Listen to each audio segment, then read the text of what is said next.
Welcome to this episode of Biz Takeouts, Bizcommunity's sound-bite-sized news to go, and the first episode of our e-commerce focus geared towards the launch of ECommerce Day on the 10th of March 2021. I'm your host, Angie White, and I'm so pleased to introduce today's guest. Jonathan Smit is the founder and managing director of online payment processing service PayFast. He'll be sharing some insight into the growth of the e-commerce landscape in recent times, how COVID-19 has affected the e-commerce sector, as well as future trends to watch out for. Welcome, Jonathan. Thanks very much for having me, Angie. Right, so Jonathan, in April last year, PayFast reported an 83% year-on-year increase in new business account registrations since the COVID lockdown began, and a 226% year-on-year increase in new business account registrations in the food industry specifically. Are you still seeing this sort of growth nearly a year down the line? Amazingly, the simple answer is yes, we are. Still, account registrations are still very strong. Indicating that sort of the appetite for businesses to move online hasn't slowed down. This year alone, 2021, we've seen over 5,000 new account registrations, of which business account registrations increased by more than 100% year on year. So, it's been a very strong year, and it hasn't slowed down much from COVID times. We started this initiative kind of last year of releasing a bit more data to the market, and we hope to sort of continue that going forward further into 2021 as we move on. Wow, that's amazing. Looking forward to hearing more about that growth. And then, Jonathan, while consumers have been shopping comfortably online for things like clothing and electronics for a while now, grocery retail has especially taken off over the past year. What other product categories or sectors do you feel have untapped potential and are set for growth in the online space? So, I suppose maybe unsurprisingly, we saw quite a big increase in the sale of alcohol online. So lots of craft gin makers and brewers and winemakers, they sustained their income throughout, periods where alcohol sales were banned by sort of selling but not delivering, so there's quite a jump in alcohol sales. We're also seeing an interesting trend where a lot of businesses are actually electing to go more direct to consumer. So we've seen, guys who would traditionally have sold through more distribution models or gone business to business to retailers. A lot of them have actually gone direct to consumers. So that's kind of interesting. So I wouldn't say any particular niches that are untapped or where there's this growth. I think, we've seen growth just across the board in a number of different industries, a number of different niches. So one of the things I feel is that it's really become online payment as opposed to e-commerce. There have been a lot of businesses which were traditionally, they're not e-commerce businesses per se, but they're now taking payment online for services, whether it be legal services, accounting services, anything like that. So there's lots more that's happening in terms of digital payments. But this is one of the things we noticed, this move of sort of more direct to consumer e-commerce offerings is something we noticed. Definitely a trend that I can see continuing. So yeah, definitely a space to watch. And then, Jonathan, what in your view is the thing holding some companies back when trying to decide whether they should sell online? I suppose maybe one of the things that maybe gives people pause is the logistics. It's one of those things where it's quite a struggle to go from, a mindset where you have a physical store and people come into that store and get things and then go, to moving to a model where it's ordered and you have to get couriers and packing, so that's quite a mind shift, so it's the shipping, the warehousing, managing deliveries. I think that can be, a barrier for some people to think about. And I suppose some guys just generally not knowing where to start. I think education is always a thing. And I think there are a lot of people solving these problems now and doing e-commerce education, doing digital payment education. But that could be something where guys are like, where do I start? But there definitely are people solving that problem. Excellent. Yeah, I think it's definitely something we'll see more of, and companies will need to start tapping into that space more and more as time goes by. But on to our next question, Jonathan. PayFast recently launched a new merchant financing service called Easy Advance in partnership with Retail Capital, designed to help merchants leverage short-term working capital to grow their business. Can you tell us more about the service and the need that it addresses?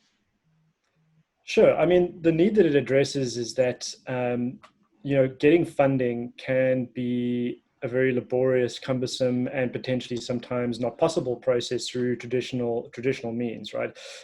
Especially in the SME sector, right? In your small businesses, it can be a lot tougher. So what Easy Advance does is it makes it a lot simpler, a lot quicker. We have flexible pre-approved funding to PayFast merchants, and it's based on their real-time payment data through the platform. So there's no need to submit bank statements and all the sort of this rigmarole that might go with a more traditional loan. The data is all there, all digital already. So we can offer pre-approved advances because of this, right?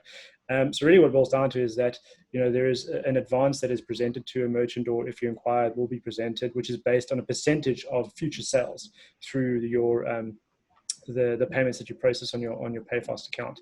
The nice thing with that as well is it's seasonal, right? So because the repayment is actually based on your future sales, it can actually be seasonal, where if let's say your sales are a little bit down one month, the repayment will be down as well. And if there's a little bit more the next month, then the repayment will be higher next month as well. So the repayment actually follows your payment trends, which is pretty useful for some merchants. In terms of some logistics, the funding can be accessed within 24 hours following acceptance of the initial offer. And that's really useful for businesses when they need it, quickly to support them, whether it's stock purchasing or paying suppliers, helping with cash flow, anything like that. And we've definitely seen a very strong take up in this. We've only had it running for a little over a month, really. And we've already had 700 merchants take it up. We've advanced over 10 million Rand in advances already. So it's proving to be very, very useful for businesses out there. Definitely sounds useful and addresses a need, I'm sure, in the market. And then on a related note to that, do you feel that e-commerce, the landscape in general in South Africa, is a level playing field for both small and large businesses? Absolutely. I think technology and the internet democratizes the landscape, and it makes it possible, or at least easier, for small businesses to compete against large ones, right? There's, having deeper pockets helps. It's very useful when it comes to marketing spend, all the rest of it. But, the tools to get going online, they're not expensive, and the tools that a company listed on the JSE or a small retailer use, are really much the same these days. It's not about having these big, expensive, cumbersome tool sets anymore. Most of these things are accessible online, cost you a few $100 Rand, maybe a few $1,000 Rand. It really is not prohibitive anymore. And everything is there at the click of a button, and you can spend as much as you have to kind of get going. But it really, I think the internet and technology has really democratized the landscape. Definitely, I couldn't agree with you more. And I think, like you mentioned earlier, it just depends on how much you know in terms of getting started. But once that's figured out, like you say, it's pretty much equal opportunity for everybody. And then on to our next question. Can you comment on the most notable shifts in the digital payments landscape currently and how you see the space evolving in the near future? I think the most notable shift is just this rapid move to digital, right? And we saw this around the globe, not only in South Africa, right, where it really the general consensus is that the pandemic kind of advanced digital, what do you call it? Transition, I suppose, by about 3 to 5 years. It really got businesses they knew that they had to change or die. Other businesses had been saying, no, we'll push it off.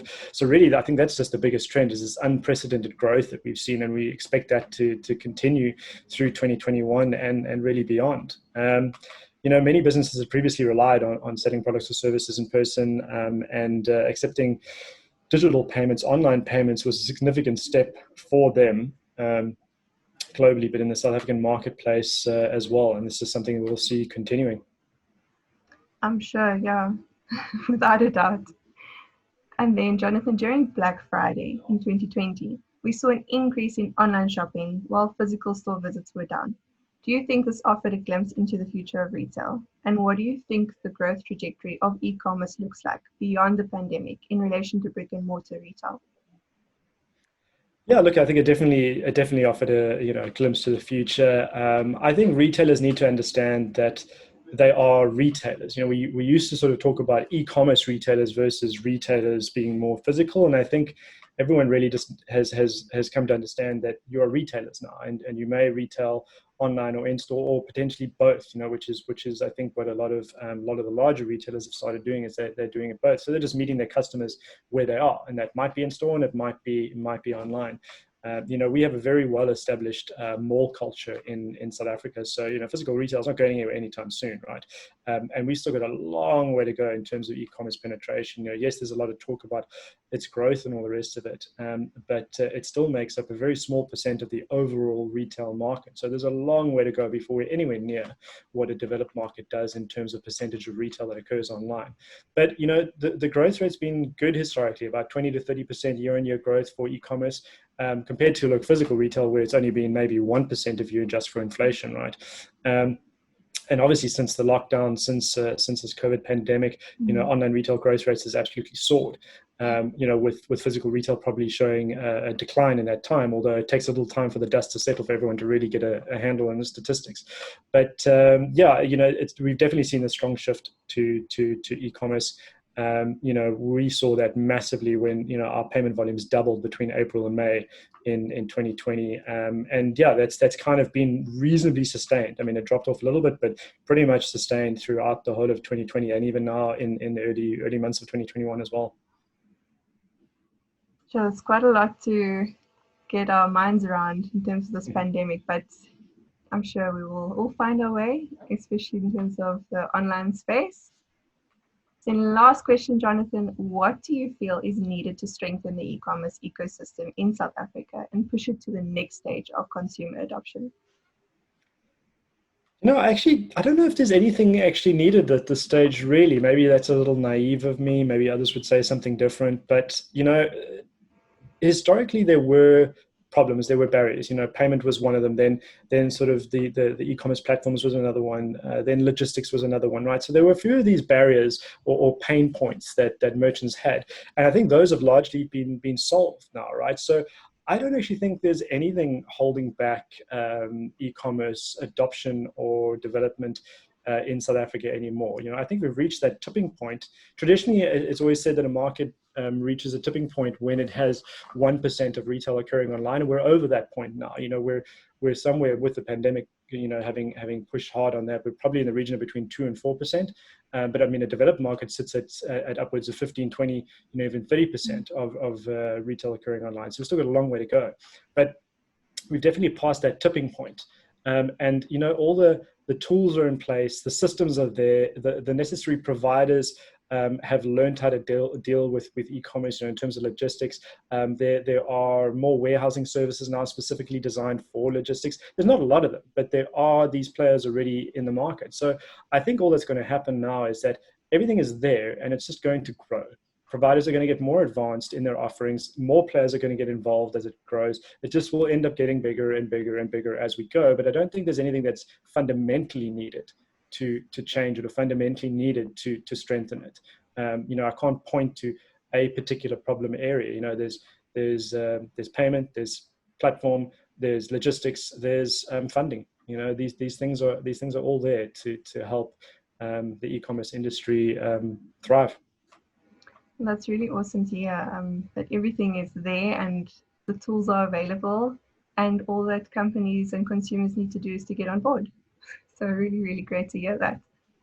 Well, thanks, Jonathan, for your time. That's a wrap on today's show, with a reminder to keep all eyes peeled for more e-commerce related news and the launch of ECommerce Day on the 10th of March. It was Biz Takeouts. Take it where you like it, when you like it, how you like it. Bye for now.